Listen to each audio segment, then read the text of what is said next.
I have lived on the street for about When 8 I years. get big, I will protect I am myself. a poor boy. Education is not for me. People cuss at me. I had to run away. I will protect myself. I am a poor boy. I had to run. Education is not for me. I had to run away. There are an estimated 18 million street children in India, leading India to hold the largest number of street children in the world. A high volume of street children are clearly evident in Kolkata, yet the exact figure is unknown due to the fact that they do not hold a permanent address and also because they are a transient population, moving from place to place frequently. Some children spend the whole day on the streets, working at tea stalls, as shoe shines, rag pickers or beggars, but they return home to their families at night, generally to the slums. Some other children spend all day and night on the streets with their entire families, where the pavement is their home. And still, some children spend day and night on the street, completely alone, without any adult supervision, with absolutely nobody in the world to protect them, care for them or love them. This group of children is the most vulnerable in the world and often experience physical, sexual and emotional abuse. They are forced to work for little or no income and are often treated very badly by the population generally, many getting sold off into the sex trade. Without any protection or source of care, these group of street children live a most horrendous, painful and difficult existence with nowhere to turn for help or assistance. They are completely and utterly alone in the world, so young, so vulnerable and in such terrible danger.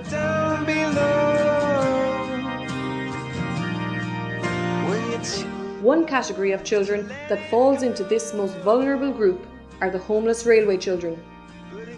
India has the second largest railway network in the world, carrying at least 11 million passengers each day.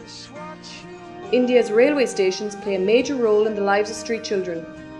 The majority of these railway children have run away from home. Intra-family conflict is the main cause of children running away in India. Children are victims of severe violence, are sexually abused and tormented at home, and so decide at a young age that life on the streets, fending for themselves, is more inviting. When a child runs away from home, the majority of them choose never to see their families again. Such are the hardships they endured in the past.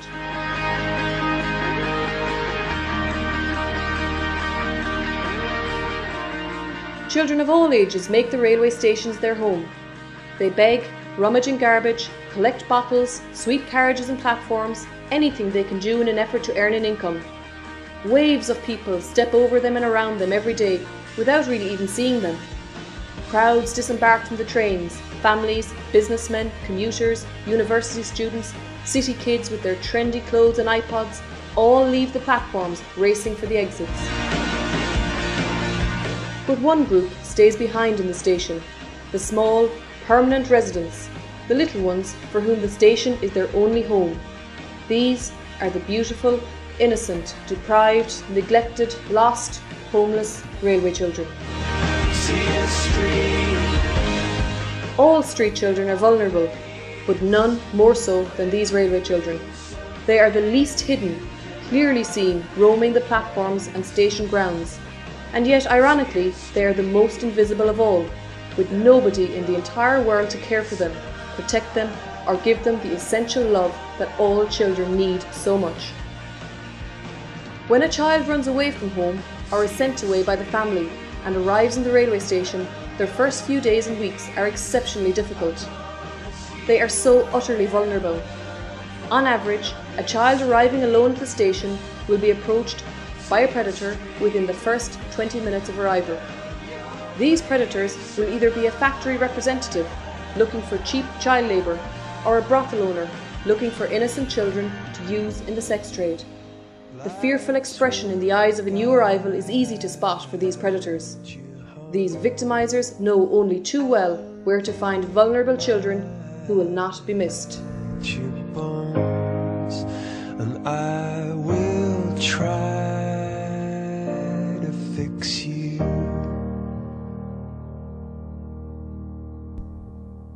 Most of these children come from low socio-economic backgrounds. They are not dropouts, but victims of unfortunate circumstances. They share in common a difficult and unfavourable family history. Many have experienced and suffered parental rejection and endured physical, emotional, psychological and sexual abuse. As a result, they find it difficult to trust adults and tend to reject authority figures.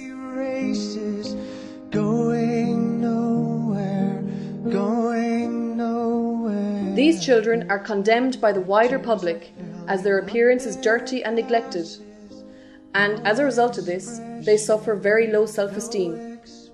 They experience regular beatings from police and other passers-by, and are at the receiving end of constant taunts and insults.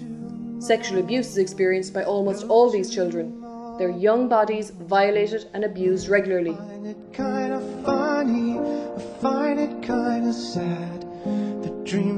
Railway children take drugs to escape from reality and cope with their difficult lives, but also to suppress the appetite and pangs of hunger that ravish their bodies.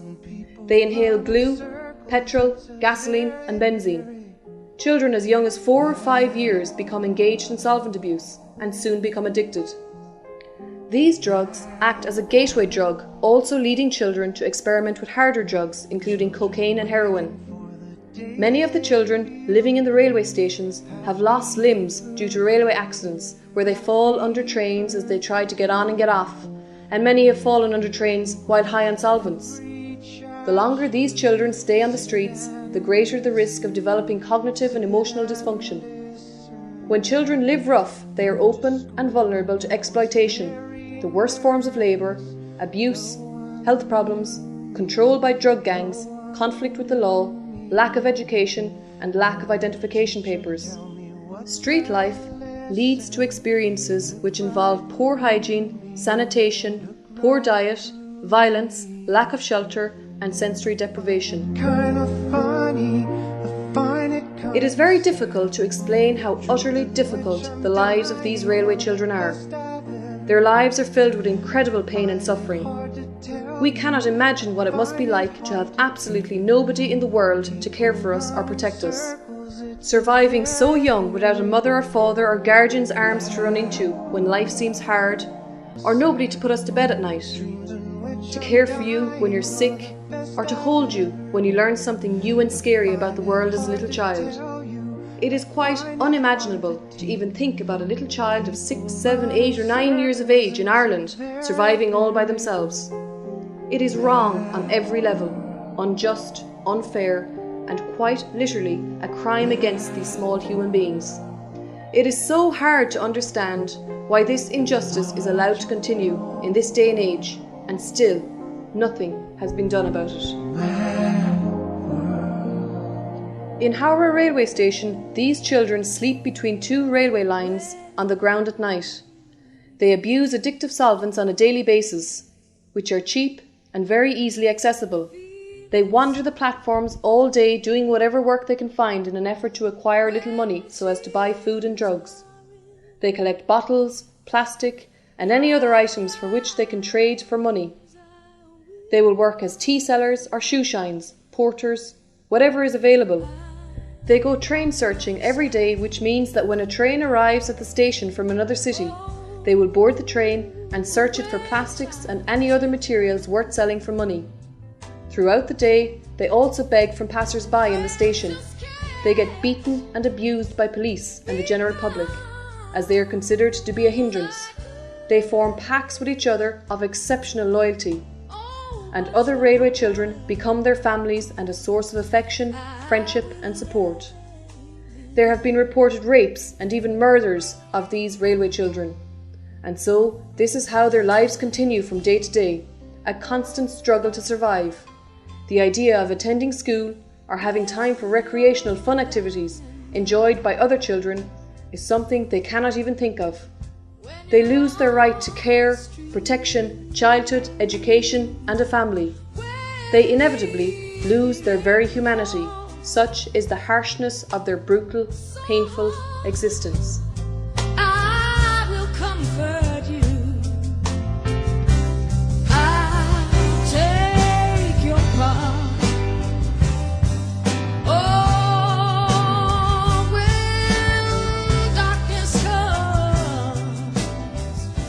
No child wants to be alone, living in fear, without a family to care for them. But these children have no choice. The railway station is their only option. A life of darkness, their only future.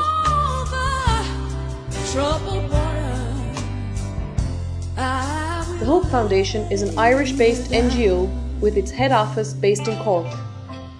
Hope works all over the city of Calcutta in 4 main programme areas, which include healthcare, education, income generation and child protection. In response to the plight of the railway children, the Hope Foundation has opened a drop-in centre in Howrah where the railway children can go each day. The centre is located a short walk away from the main railway station. This centre is open for 9 hours a day, 6 days a week. It allows these children to have a place to attend where they feel secure and cared for. In the centre, they receive informal education in maths, English and other subjects. They practice meditation to quieten their troubled spirits, and games to allow them the opportunity to experience their forgotten childhoods. Healthcare is also provided for these children, and a doctor attends the centre every week, or more often if required. The children are also provided with a daily meal and a place where they can wash each day. Approximately 40 of the railway children attend this centre each day to find respite and safety in their difficult lives. When you meet these boys in the drop-in centre, the difficulty of their existence is clearly evident.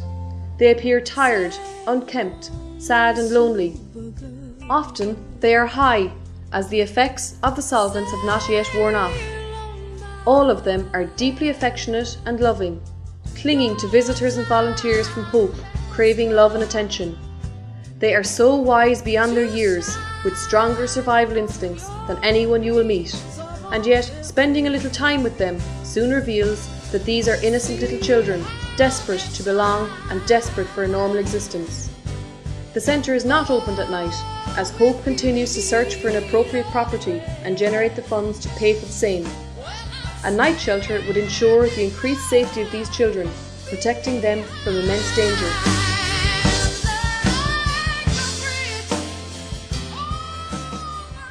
However, the establishment of this drop-in centre allows the railway children to attend a centre where they are introduced once more to a daily routine. A timetable of events and activities is ongoing in the drop-in centre, and so these children learn how to get involved in everyday life again. The children in Howrah railway station hold their freedom in very high regard, and given the events of their past, find it incredibly difficult to trust adults, and so the drop-in centre allows the children to regain that trust and let go of the complete freedom with which they have become accustomed. The drop-in centre allows contact with these young people to encourage them to leave Howrah station and enter into a de-addiction programme in Mukti Detoxification Centre, where they spend 15 days detoxifying before being sent to another Hope home called Punarjeeban.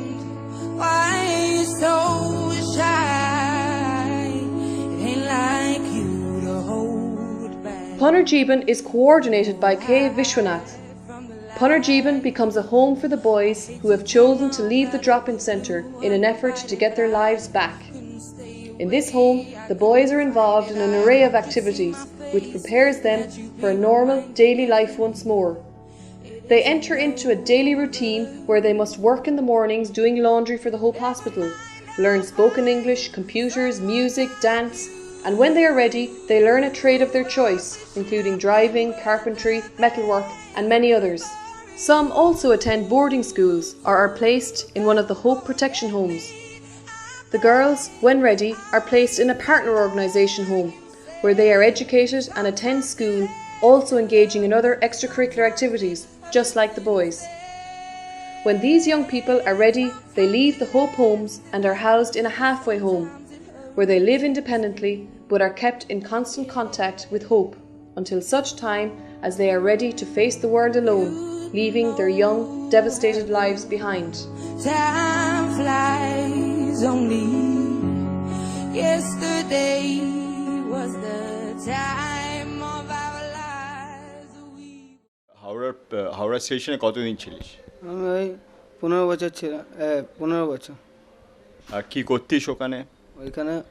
ওইখানে খালি গাড়ি খুঁজতাম প্রথমে, গাড়ি খুঁজতে বন্ধুদের সাথে দেখতাম বন্ধুরা নেশা করছে, আমিও একদিন কী করলাম, নেশা করতে লেগে গেলাম, তখন আর নেশাটা ছাড়া যায় না। কিসের নেশা করতে? শুনেছেন? তুই হাওড়া থেকে কতদিন আগে চলে এসেছিস? আমি এসছি 17 দিন। আমি যে চলে আসলাম, আমি জানি যে এখানে থাকলে হাওড়াতে আমার নেশাটা আমাকে খারাপ করছে, এই জন্য আমি নেশাটার জন্য আমি যেখানে চলে এসে আমি যে কিছু ভালো হবো আশা আছে মনে। এখানে আমি ভাবি কি আমি গাড়ি চালানো ড্রাইভিং শিখবো, এখানে এই আশার জন্য আমি এসেছি। Yesterday was the time of our lives. With hope, support, dedication, and encouragement, many children have been able to get their lives back on track. Here we meet two such young people who have survived such bitter betrayal, pain, suffering, and devastation to become inspirational young men in their own right, leaving miserable lives behind and now leading working lives supporting their families. ভোলা, তুই আমাদের বলবি ছোটবেলায় তোর সাথে কি হয়েছিল? ছোটোবেলা আমার সাথে হয়েছিল, আমি বাড়িতে ছিলাম, বাড়িতে আমার কাকারা একবার নিয়ে এসেছিলো কাজ করাতে। তো আমরা কাজ করতে যখন খুব ছোট, তো আমাদের খাওয়া দাওয়া হতো না, তাদের বাড়িতে গিয়ে আমরা মানুষ হয়েছিলাম। তা ওদের বাড়িতে ওর যখন মেয়ের বিয়ে হয় তখন আমাদের একটা বিয়ের সময় তখন আমাকে বিক্রি করে দিয়ে ওরা নিজস্ব কাজ মিটিয়েছিল। এবার আমি যখন জানতে পারলাম যে আমার বিক্রি করা হয়ে গেছে, তাহলে আমি সেখান থেকে আমি কোনো রাস্তা খুঁজে পাইনি, লাস্টে আমার ওখান থেকে চলে আসতে হয়েছে পেইলে। তাই এসে আমি এই রাস্তাঘাটে তখন মানুষ হয়েছি। হাওড়ায় কি করে পৌঁছালি? হাওড়ায় ওখান থেকে এবার কোনো জায়গা খাওয়া দাওয়া হতো না, কিছু হতো না। লাস্টে খিদে জ্বালায় এখানে সেখানে ঘুরে ঘুরে কোনো জায়গা কিছু পেতাম না। লাস্টে আমার রাস্তাঘাটে থেকে মানুষের তারপর কিছু কার কাজে এর কাজে ওর কাজে ভিক মেয়ে খেয়ে তারপরে একটু অভিজ্ঞতা হলো, তারপর আস্তে আস্তে হাওড়ার দিকে গেলাম। কতদিন হাওড়ায় ছিলিস? হাওড়ায় ছিলাম আমি 12 বছর। পয়সা কোথায় পাচ্ছিস খাবার দাবার আর নেশা করার? ওই গাড়িতে লোক যেমন লেবে যায়, তখন আমরা ওই গাড়ি বোতল পেপার এটা সেটা ঘুরিয়ে তখন ওই আমরা বিক্রি করে খেতাম। রাত্রে শুতিস কোথায়? রাত্রে শুতাম আমরা রেল লাইনের উপরে, না প্ল্যাটফর্মে শুতাম। রেল লাইনের মধ্যখানে যে ফাঁকা জায়গাটা আছে ওখানে শুতাম না, রেল লাইনের স্টেশনের উপরে শুতাম। তুই কবে ঠিক করলি যে তুই হাওড়া ছেড়ে চলে আসবি? কীরকমভাবে সেটা ঠিক হলো? আমি ওই জেলে একবার ধরা পড়ছিলাম দূর আসামে। তা আমি বলি যে এই বেকার জীবন রেখে কী হবে, বলে আমি বলেছি আঙ্কেলকে, তো আমার হোমে পেটে দাও, আমি হোমে যেতে চাই, আমার হোমে পেটে দাও, আমি ওখানে গিয়ে ঠিকঠাক হয়ে মানুষের মতন মানুষ হব। ওই বলে আমি এসেছিলাম যে এখন ভালো পথে যেতে গেলে কিছু না কিছু কষ্ট করে যেতেই হবে, না গেলে এক সময় ভবিষ্যতে যে খারাপ হবে সেটাই দেখে আমি হাওড়া থেকে আমি ওই অভিজ্ঞতা নিয়ে এসেছিলাম অনুরোধ নিয়ে। তো আমি বলি যে গিয়ে যদি আমি কিছু বানতে পারি, যে ওখানে থেকে যদি কিছু হয়। এখন যে কাজটা করছিস সেই কাজটা কিভাবে তুই পেলি? এই কাজটা আমি আমার ডোনাল্ড আঙ্কেল এসেছিলো, আমরা বাইরে আগে শিখতাম, শিখে নিয়ে এবার ডোনাল্ড আঙ্কেল এসছে, ডোনাল্ড আঙ্কেলের কাছে শিখলাম কিছু একটা। আঙ্কেল বললো যে তোর যা যা লাগে আমি দেবো। ওই দিন করে আমি আঙ্কেলের কাছে বললাম যে আমার যন্ত্রপাতি লাগবে, আমার এখানে একটা ওয়ার্কশপ লাগবে, আমি এখানে কাজ করব, যে কোনো আমাদের সে হবেরভাবে হোক, যে কোনো বাইরে হোক করবো। এখান থেকে আমি প্র্যাকটিসটা আরও বাইরেতে প্র্যাকটিস করেছিলাম, এখানে এসে আরও অভিজ্ঞতা বেশি হয়ে গেল। তুই কি এখন তোর পরিবারের সাথেই থাকিস? হ্যাঁ, এখন আমি আমার পরিবারের সাথে থাকি, মা বাবার সাথে থাকি। ছোটোবেলায় তোকে বিক্রি করে দেওয়া হয়েছিল, অ্যান্ড আবার সেই পরিবারের কাজে ফেরত গিয়ে কেমন লাগছে? ফেরত গিয়ে খুব ভালো লাগছে, কেন পরিবার তখন তো জানতাম না, তখন মা বাবার ভালোবাসা বলো, যে কোনো জিনিস বলো, আমি নিজের মা বাবা দাদা ভাই বোন তখন অত ভালোবাসা জানতাম না। ওই দিন করে রাস্তাঘাটে যখন যেরাম পেরাম হয়ে মানুষ হয়েছে, যা লোকের গালাগালি এটা সেটা পুলিশের মার খেয়ে মানুষ হয়েছিলাম। তো আমি এখন বাড়িতে আছি, খুব ভালো আছি। তুই যখন প্রথম হাওড়ায় গেছিলি যেরকম বাচ্চা ছিলিস, আরও অনেক বাচ্চা এখনও হাওড়ায় আছে, তো তাদের সম্বন্ধে তোর মনে হয় কিছু করা যেতে পারে? হ্যাঁ, কিছু করা যেতে পারে না। হোপ কলকাতা আছে যেমন কিছু ওদের সাহায্যের জন্য, এবার ওরা যদি আসতে চায় ওদের ব্যাপার ওটা আলাদা, কিন্তু আমরা চাই যে ওরা আসুক, আমাদের মতন হয়ে যাক একটা ছেলে, তার মানে একটা ছেলে যে এসে মানুষ হয়ে যাবে, তাতেই আমাদের সন্তুষ্ট লাগবে, কি সুন্দর লাগবে, ভালো লাগবে, হাওড়া স্টেশনটা খালি হয়ে যাবে।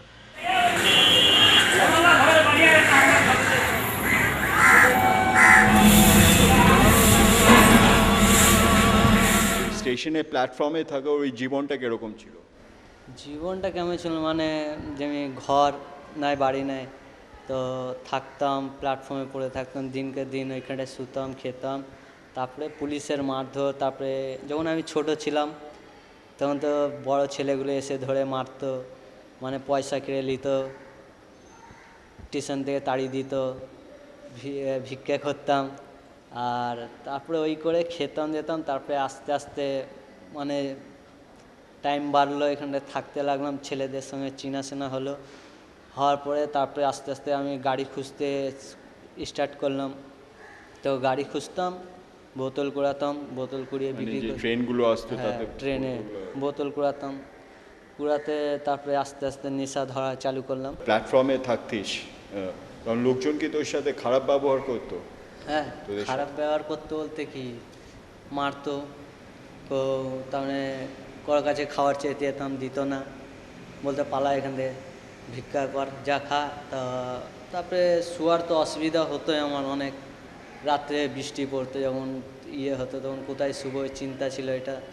তারপরে তো ওই ছেলেদের সাথে থাকতাম, তারপরে নেশাটা ওদের সাথে থাকতে থাকতে শুরু করলাম। এবার এই তুই স্টেশনের ওই প্ল্যাটফর্মের ওই জীবনটা থেকে বেরিয়ে আসতে কেন চাইলি? আমি চাইলাম কেন, যখন আমার বয়স হলো, বয়স হতে যাচ্ছে দিনকে দিন, তো আমি তো নিজে চোখ দিয়ে দেখছি যে অনেকে ধরে পুলিশে নিয়ে যাচ্ছে, নিয়ে যে মানে চুরি কেস, ডাকাতি কেস কি মার্ডার কেস দিয়ে ঢুকিয়ে দিচ্ছে জেলে। তো ওই জন্যই আমি বেরিয়ে আসতে চাইছিলাম স্টেশন থেকে, যে কোথাও যদি জায়গা মতন পেয়ে গিয়ে আমি লাইফটাকে ফির মানে ভালো করে তুলবো, নিজের পায়ে দাঁড়াবোর জন্য। এখন তুই কি করছিস কার্তিক? আমি এখন গাড়ি চালাচ্ছি। সেই কাজটা কি করে পেলি? আমাকে বিশ্ব আঙ্কেল দিল, কাজটা করে আমাকে ভালো লাগছে। তারপরে আমার মাসি বিয়ে ঠিক করলো, বিয়ে ঠিক করার পরে বিয়ে হয়ে যাওয়ার পর আমার বাচ্চা মেয়ে হয়েছে, তা এখন ভালোই লাগছে। বাবা হয়ে কেমন লাগছে? ভালো লাগছে।